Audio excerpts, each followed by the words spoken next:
what's up, everybody? This episode is going to be on the power of your subconscious mind.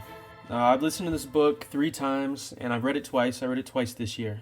So this is definitely one of my favorite books, and I think that everyone should read this book no matter who you are. And I don't usually say that about very many books, but this is honestly one of those things that I think everybody should read at least once a year.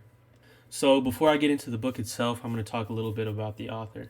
The author is Joseph Murphy, PhD, DD. I'm not really sure what DD means. And to be honest with you, I'm not even sure if I know what PhD means, but I know it's some good shit. I know that PhD makes you a doctor, though. So in these times, you can't argue with him, especially if he got the beep redacted. If he didn't, then he's free game. All right, I just paused it and looked up what DD means, and it says a doctor of divinity. That's crazy. So I looked up divinity, and it says the state or quality of being divine, the Godhead, God. A deity such as a god or goddess. So he's literally a god. You can't argue with him. So basically all arguments are now null and void. I expect nothing but positive comments and nothing but likes. Thank you. So anyway, let's talk a little bit more about Joseph Murphy. So he was also a 32nd degree Mason. Okay, that's pretty high up if you're not familiar with the Masons. Now, I would usually be pretty concerned if I found out that somebody was a Freemason, but I don't get any weird vibes from this book at all. It's just too positive to be anything else. So I'm just going to go ahead and assume that his faction of the Masons was just them giving each other secret handshakes and talking about weird science experiments that they did instead of, sacrifice and, things like that. And so through his time with the Masons, I think that he picked up a lot of secret arcane information that he puts in the book. He also grew up Catholic, but I also think that he may have slowly changed, or his beliefs kind of shifted in his time with the Masons and his time traveling the world and studying other religions. And something that I found kind of confusing the first 2 times that I read this book was that he'll use Bible quotes a lot, but he'll substitute God for the subconscious mind. And I don't think this is by mistake. I think this is something that he may have picked up while he was with the Masons.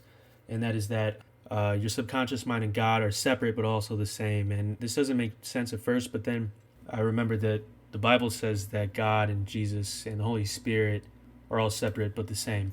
So he could have been taught that we are just extensions of God's consciousness. That's what our subconscious mind is. So you can think of it like God being the trunk of a tree and we are the branches. We are just extensions of the tree itself.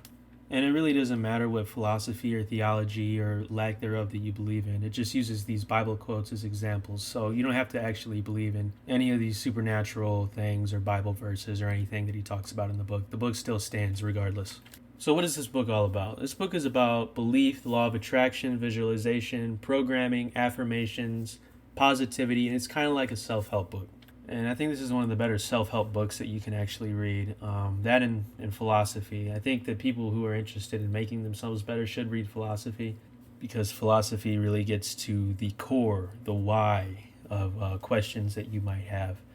And it reminds me of that quote, "He who has a why can bear any how." Anyway, I'll mostly be talking about the power of belief, visualization and programming and affirmations. The rest of the things kind of just meld together. So let's get into what is the subconscious mind. So there's 2 parts to the mind. There's the conscious and the subconscious mind, or objective and subjective mind. And the conscious mind is all about your choices. It's about the food you eat, the media that you consume, your thoughts. It's all about being conscious, obviously.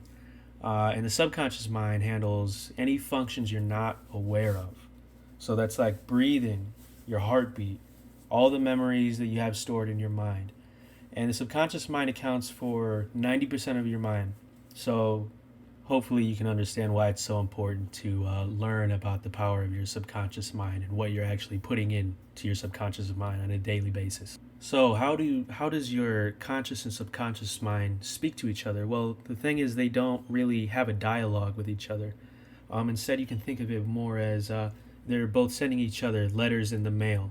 So you're not having an active dialogue. You communicate to your subconscious mind with everything that you put into it, everything that you program into it. And your subconscious mind speaks to you in turn through intuition, impulses, hunches, urges, and ideas, and also dreams. Joseph Murphy uses a really good metaphor in this book.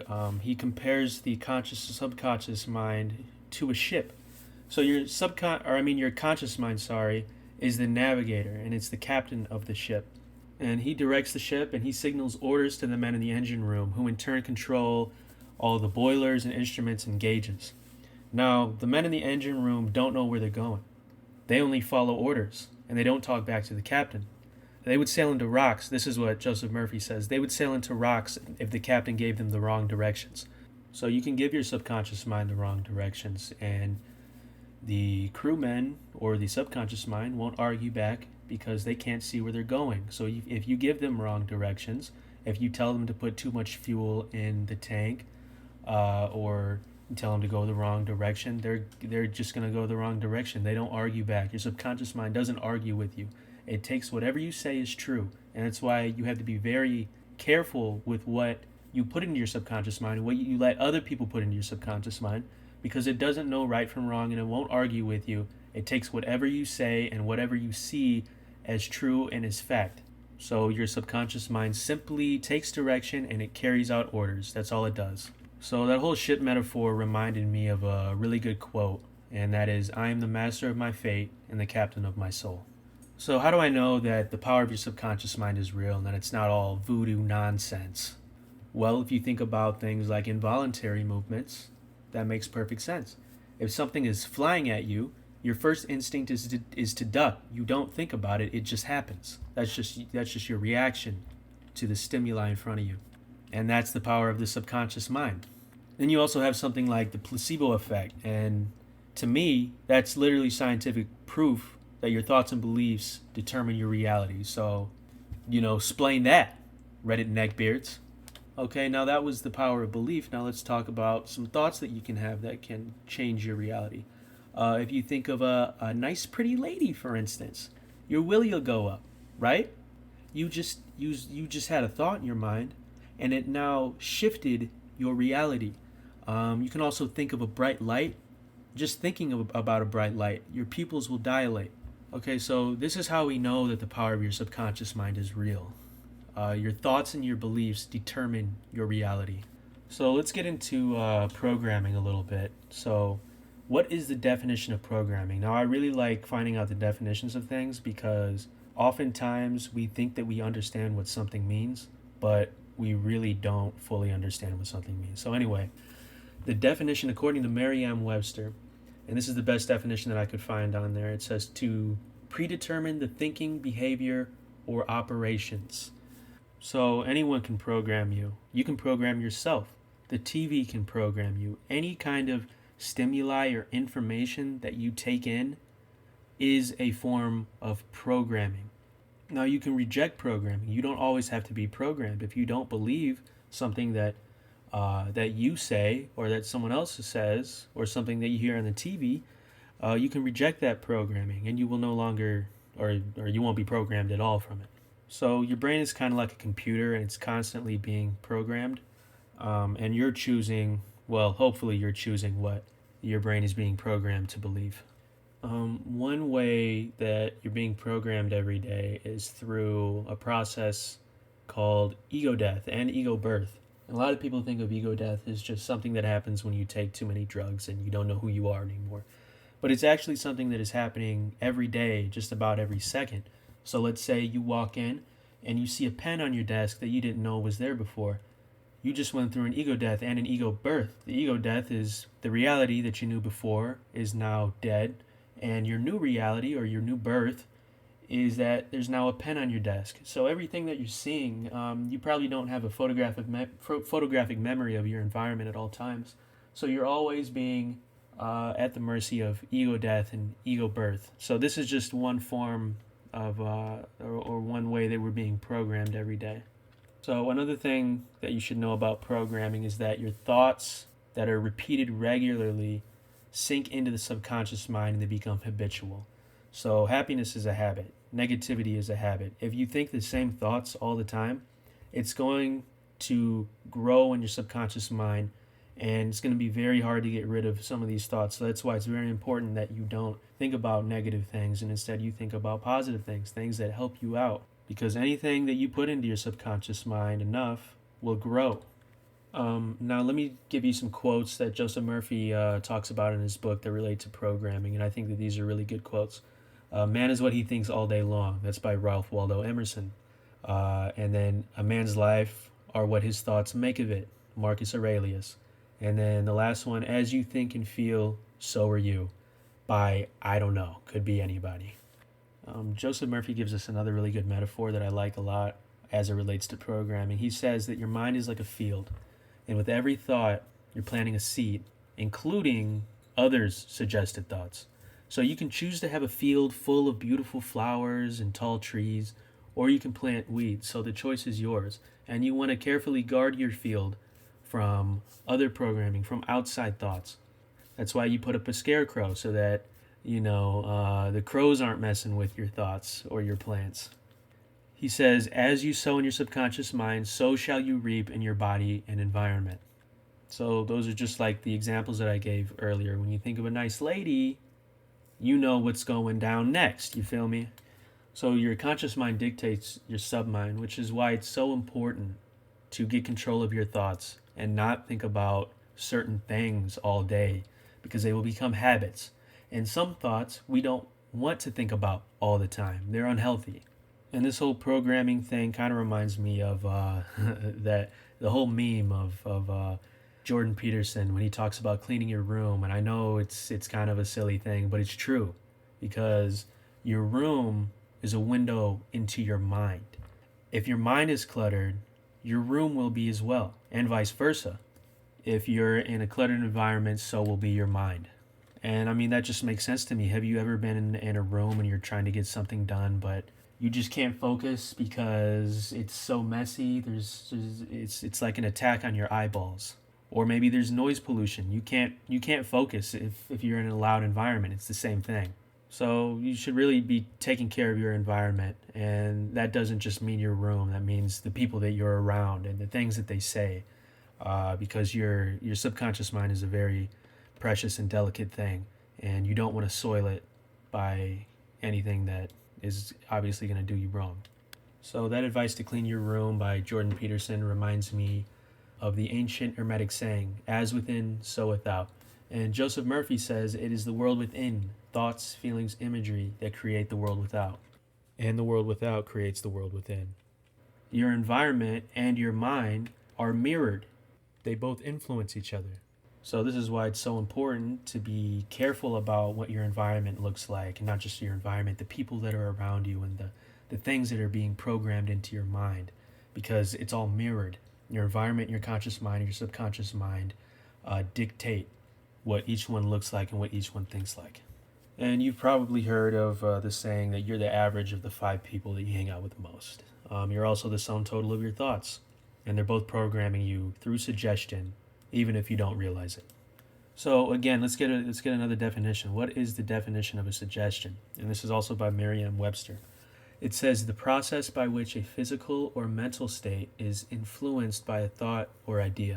Murphy gives us an example. He says, if you believe you're sick, for instance, then you will be. He also says that it's foolish to believe in sickness as something that can hurt you, because you can heal yourself through belief and make yourself sick through belief. So like I said before, other people can make suggestions to you whether you know it or not. And this is exactly what gaslighting is. This is a form of suggestion.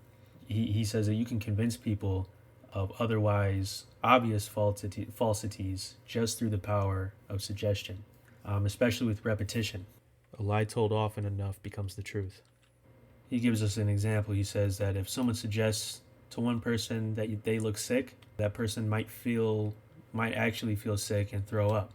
But if that person suggests it to another person, they might be offended or say, what are you talking about? I'm not sick. So that person in that example rejected the idea of sickness, and so he wasn't sick. He didn't believe in it. And I'm not saying that sickness isn't real, but sometimes it's not. So like I said before, you have the ability to reject suggestions. You don't have to believe them, and you don't have to make them a part of your reality. In order for a suggestion to actually come to life, it has to be accepted by your conscious mind. Okay, so you have to believe it first, and then the gates will open up to your subconscious mind, And as I said before, the subconscious mind will accept anything that you believe. And it doesn't argue with you, it doesn't reason anything out like your rational mind does. It just accepts anything that you give it to it. So this is why you don't want to be sarcastic all the time. Even though that you know that what you're saying is not true, your subconscious mind does not know it. So propaganda and gaslighting are both forms of negative suggestion. Hitler once said that suggestion is a terrible weapon in the hands of whoever knew how to use it.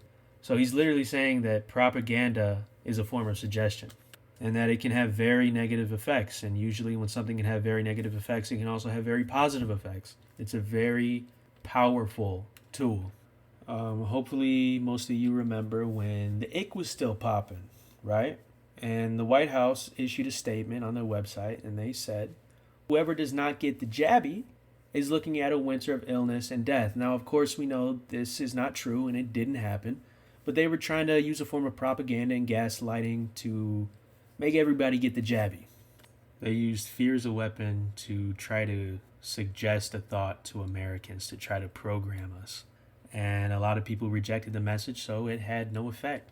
So now you can understand why it's very important to shield your mind from suggestions, because they can be very negative to you. So you have to be able to reason things out to yourself if a suggestion is right for you or not. Joseph Murphy also says that basically don't even put yourself in the way of a negative suggestion. Avoid it entirely if you can. He uses this example, this quote in the Bible, Matthew 9:28 through 30. This is Jesus healing blind men, and he says, "See that no man know it." And Jesus doesn't say this for no reason. He says this to protect the minds of the men he healed from the disbelief and negative suggestions of other people. Because if they go to the other people and they tell them that they've been healed of their blindness by a man named Jesus, the other people are going to tell them, that's crazy, you're crazy, Jesus is crazy. A man can't heal another man's blindness. And so these men would probably give in to their suggestion and become blind again. And you might say, well, obviously I was healed because I was blind before and I'm not blind now, even though you think that you would not give in to other people's suggestions. You probably would.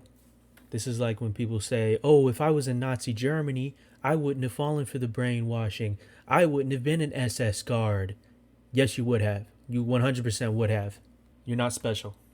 So this is why you don't talk about everything with everybody. I know you want to flex and everything and be like, yo, check it out, I'm not blind anymore. But it'll most likely just have negative effects for the most part, depending on who you're talking to. So this is why even Jesus knew the effects of negative suggestion from other people and their belief system influencing your belief system.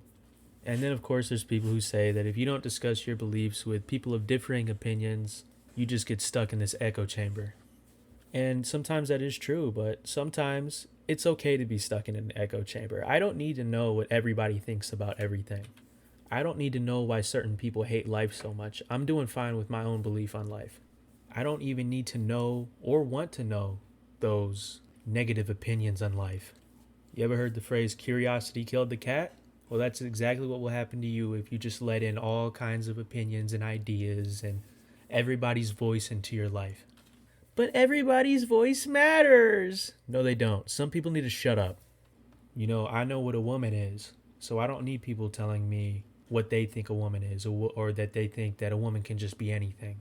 People today don't even know what a woman is anymore. So why should I even listen to these people when I could be empowering myself or learning something that is actually beneficial? So that's why you don't need to discuss ideas with everybody or tell everybody about what's going on in your life. Some people are just real closed-minded. You know, like you probably think I am after saying that. And side note, the people that say that they're real open-minded are some of the most closed-minded people in the world. They're just not good selectors of information. But whatever, moving on. So whatever you let people program into you, your body's going to take that and it's going to run the program. If other people have a weak and unhealthy mindset, they're going to program that into you.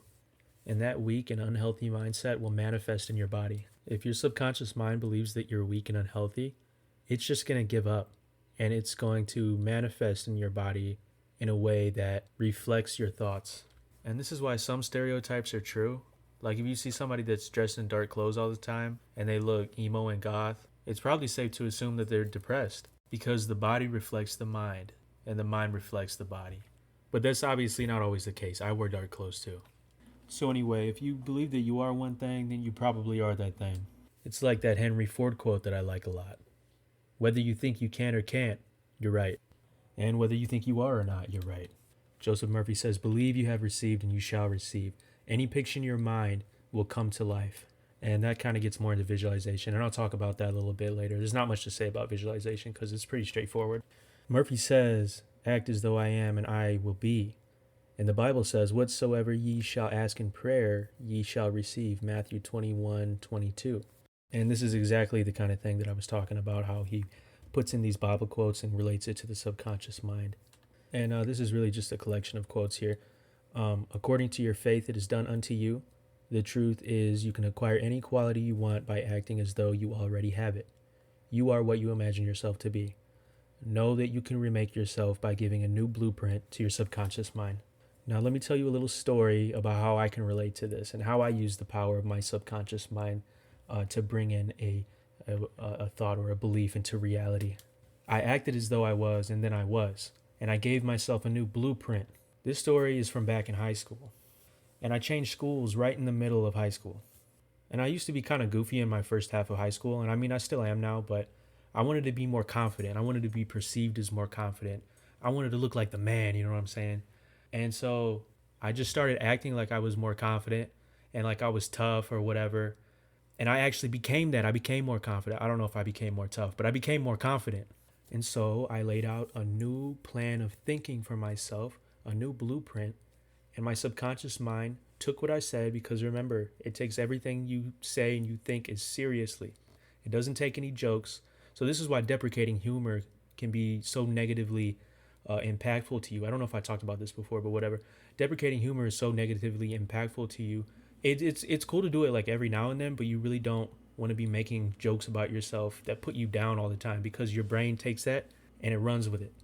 But anyway, that's how I use my subconscious mind to change who I was or the way that I thought about myself. But since then, I've kind of changed. Like, I don't really care what people think about me, and I'm not as serious because I tried to like play that role too hard, and I became like too serious or whatever. Like now, I'm just chilling now. So by reading this book, I kind of found out that there is sometimes an element of just fooling yourself into believing something. So kind of like fake it till you make it. But the key word there is fooling yourself. So you have to actually believe it. Because if you make an affirmation or if you try to implant a thought into your brain that you don't actually believe, it's not going to work. So now we come to how do you change what your subconscious mind thinks? And this is when we get into more affirmations. So now, what does a affirmation actually mean? Because remember I said that most people don't actually know what words mean. They just think they know what things mean. So the definition according to Oxford Dictionary is a definite or public statement that something is true or that you support something strongly. And then Etymonline says assertion that something is true. So you have to believe a thought is true. This is where a lot of people fail. They try to make affirmations that they don't actually believe, and then they complain that they don't get results. Well, obviously, you don't believe it. So what do you think is going to happen? Joseph Murphy says you must come to a clear-cut idea in your mind. There is a way out. Notice how he doesn't say, maybe there's a way out, or I hope there's a way out. No, he says there is a way out. And I'll get into more in a minute about what to do if you don't believe that there's a way out, or if something similar like that is your problem, that you just don't believe your affirmation. Joseph Murphy also says, this is kind of like a tangent, I guess. It's related, but he says, if fearful and worried you are not thinking, true thinking is free from fear. So you can't let the monster of fear cloud your thoughts, because that's not true thinking. You have to come from a place of logic and love. And you have to make your affirmation simple and clear. He says in the book, if you give a bunch of directions to a taxi driver all at one point, he'll become confused and probably refuse service. And that's exactly what your subconscious mind does. Make it simple and clear and confident, and you will get results. Joseph Murphy says your thoughts can only affirm. For even if you deny something, you are affirming its presence. So if you dwell on a negative thought, you're telling your subconscious mind that this is real and is here to stay. And Your subconscious mind will always take the more dominant thought, and that's usually the negative thought. So basically, just don't even act like your problems are real, and they won't be, nerd. Now, for more serious problems, that's probably not the right answer, but it can be. It depends on the person. But basically, the point is you just don't want to think too much about the things that you negatively think about. Try to ignore the bad as much as you can and focus on the positive, and the positive will overcome the bad until it's gone. Joseph Murphy says, affirm the good and the bad will vanish. Heat for cold, love for hate, positivity for negativity. And one more thing before I get into why your affirmations fail. Joseph Murphy says the best time to perform your affirmations is prior to sleep and upon waking, because these are the two times that your brain is the most suggestible. So maybe you wanted to develop an affirmation and plant a seed in your mind that you love the gym. So maybe you would say something like, I love working out. Working out makes me happy. Working out is good for my body and my mind. So affirming something and repeating a phrase over and over again, you can pick whatever you want to say, but when you do that, it's a way of programming your mind. So why do your affirmations fail? Like I said before, you have to actually believe in something to believe it, and for a change to occur and for an affirmation to actually work. Now, sometimes you can fool yourself, but most of the time you're not going to be able to fool yourself. Maybe you can, like I did when I was young and dumb in high school and I thought that I was actually cool. But most of the time, you're probably not going to be able to fool yourself. So Joseph Murphy says, affirmations succeed when they do not cause conflict. So like I said, you have to actually believe in your affirmation, otherwise it won't work. So your affirmations can't cause conflict. And that depends on the person, whatever you believe. Saying I am wealthy when you believe you are not is obviously a lie, and you're probably not going to believe it, and your affirmation is not going to work. So what you can do if you don't believe in your affirmation is you can change a thought like I am wealthy, an affirmation like I am wealthy, to an affirmation like wealth flows to me like a river. And if that doesn't work, you can dwell on the idea of wealth. So you would repeat over and over again, wealth, money, success, things like that. Because an idea like that does not cause conflict. There's nothing to disagree with. You can't disagree with a word. But these words will seep into your subconscious mind, and that's the first step. So, in summary, an idea has to be accepted by the conscious mind in order to sink into the subconscious mind. And remember, you can reject programming, so not everything has to seep into your subconscious mind. And that's something that you should be doing every single day. You should be rejecting programming every single day. That is, if you're actually going outside. Actually, if you're watching TV, you probably want to reject most of that programming. So yeah, you're definitely rejecting programming for most of your day. So you can kind of think of your conscious mind and your subconscious mind having a gate between the two. And the conscious mind is kind of like the guard. And whatever he believes to be true, he'll open up that gate to the subconscious mind. So if you say, I am wealthy, your conscious mind says, nope, that's not right. Doesn't let the gate open, so it can't go into the subconscious mind. And here's another really interesting reason why affirmations or beliefs fail. And Joseph Murphy says, some people actually enjoy misery. They enjoy misery, and they enjoy it because of the attention it brings. They don't actually desire to be happy. So you have to desire whatever you want. Some people don't actually desire success or happiness. Some people don't desire anything that they say that they want. And if you ask them, they'll say, yeah, I do really want that. What do you mean? But really they don't. And then he puts in a story about desire. And the story is about Socrates and a boy by a river. And if you haven't heard this story before, it's about a boy that asks Socrates how he can become as wise as Socrates. And so Socrates dunks the boy's head under the water for a minute, and then he pulls him back up. And he asks the boy, what did you want more than anything in that moment? And the boy says to breathe. And he says, that's how much you must desire wisdom. So sometimes if you're not getting what you want, it might be because you don't want it bad enough. And there was another thing that I wanted to talk about before, but I'll just talk about it right now, and that is relating to changing bad thoughts to good thoughts. And this is obviously not always an easy thing to do. So you can think of your mind like a ski slope. The things that you repeatedly think form treads in your mind. So every time you think something or you're skiing down a hill, you're forming treads. You're forming patterns in your thoughts. So instead of revisiting those same treads or thoughts, you affirm something else or ski somewhere else while not acknowledging those treads or those thoughts. And the snow will slowly fill them up over time. So remember, come to a clear-cut idea in your mind. Your thoughts can only affirm. Affirm the good and the bad will vanish. An idea has to be accepted by your conscious mind to sink into your subconscious mind to become your reality. You have to desire success. And then, of course, we have visualization. Now, this part's going to be kind of short because this really just kind of relates to the affirmations, except instead of saying something, you're visualizing it. You're seeing a picture in your mind.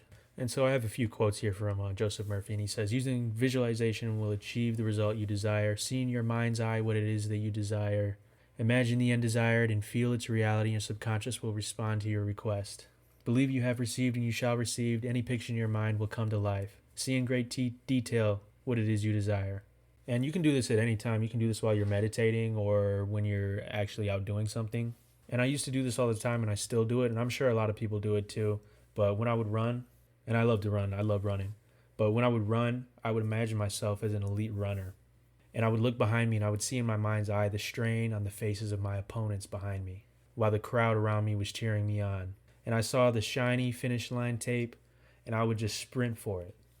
So that's one way that I use visualization to help me train and help me get better at running. But you can do this with any problem you have. You just want to visualize what it is that you desire. See it in great detail in your mind. Try to see every detail that you can possibly imagine. And try to imagine the end result and how you would feel. Okay, so now that's basically all I have for this book and the power of your subconscious mind.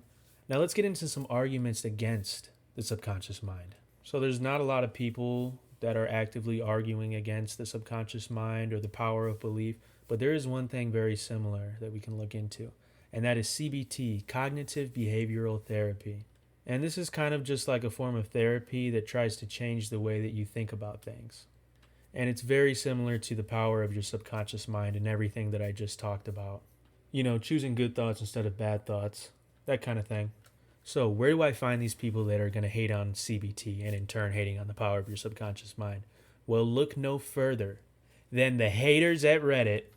That's right, we're going to be looking at what a few hater-ass Redditors have to say about CBT and in turn the power of your subconscious mind. And let me tell you, it's not very hard to find complaints on Reddit. This was light work. And I hate going to that garbage-ass website, so the least you could do is drop a like. I did it for you. Now let's get into why people don't like CBT according to Redditors. Let me get out my notepad here. Someone said that they felt like they were being lectured. And my response to that is that you have to develop your own belief system. And if you don't believe it, it doesn't work. And then someone said it's not a faith-based system. When actually, yes, it is. It's exactly that. In order to change your thoughts, you must believe the new thoughts. Otherwise, it doesn't work. Someone else said you have to fool yourself to get it to work. And like I talked about before, sometimes you can fool yourself, but it's not a requirement. For instance, if you're in a abusive relationship, you have to believe that you can get out of it and you can find a new, healthier relationship later down the line. There is no false belief there. So no, obvious falsity should be met with a realistic change in thought, a thought that you actually believe. And then someone else pointed out statistics on the effectiveness of CBT and saying that the CBT effectiveness rate has been going down in the last decade. And to be honest with you, I think I know what the answer is. I think it's just that people are proud to be fucked up now. You have people all over the place now, the younger generation, saying that they're proud to be neurodivergent. Have you ever looked at somebody's bio on Twitter or Instagram or something like that, and it has their mental disabilities in it? Like, what's up with that? I don't get it. They're proud to be quote-unquote neurodivergent now. They'll have bipolar in their bio, like that's something to be proud of. Like that's a personality trait that defines them. People are defining themselves by their disabilities now. And if they don't have a disability, they desire to have a disability. They're desiring the complete opposite of what would actually make them happy. And why do they do that? Just like I said before, some people don't desire to be happy. They desire attention. And even if they're not diagnosed with something, they'll just say that they have autism now because it earns them clout with the new generation, I guess. And then another person said that there's just an overall feeling of condescension. And, maybe there is. Maybe you just need a new therapist. I don't know what the case is. But really, you have to detach yourself from your negative thoughts and other people's negative thoughts and look at things objectively and realize that those thoughts that you think represent you are not representative of you if you don't want them to be. I also think that a lot of people are just babies now and they can't take criticism from other people. And sometimes they probably think that their problems are bigger than what they really are. And they really just need to simplify things. And they really want a magic pill to fix everything for themselves. But really that's not the case. Like I said before, you are the master of your fate and the captain of your soul. You can't rely on other people to fix your problems for you. There's a quote I like a lot. I don't know if this is an exact Bible quote, but it says, God helps those who help themselves. And if you're not prepared to do the work, then not even a therapist is going to be able to help you. Change in a good life don't just fall in your lap. Someone has to do the work, and that somebody's you. So I'd like to say to these people, don't think that a therapist can help you and fix all your problems just because they're a therapist. The real help comes from you and the power of your subconscious mind. Well, that was just a cute-ass ending, wasn't it? If you liked it, like it. If you disliked it, dislike it. Leave a comment. Tell me what you think. Let me know if I got anything wrong. And maybe I'll read it. I probably won't, though. But really, though, I do need some criticism. I don't know what I'm doing here. This is my first time ever doing something like this. And also let me know what you'd like to see next. So that's it. That's The Power of Your Subconscious Mind by Joseph Murphy. And I'd like to end on one of his quotes in the book. The kingdom of happiness is in your thoughts and feelings. Happiness is a mental and spiritual state.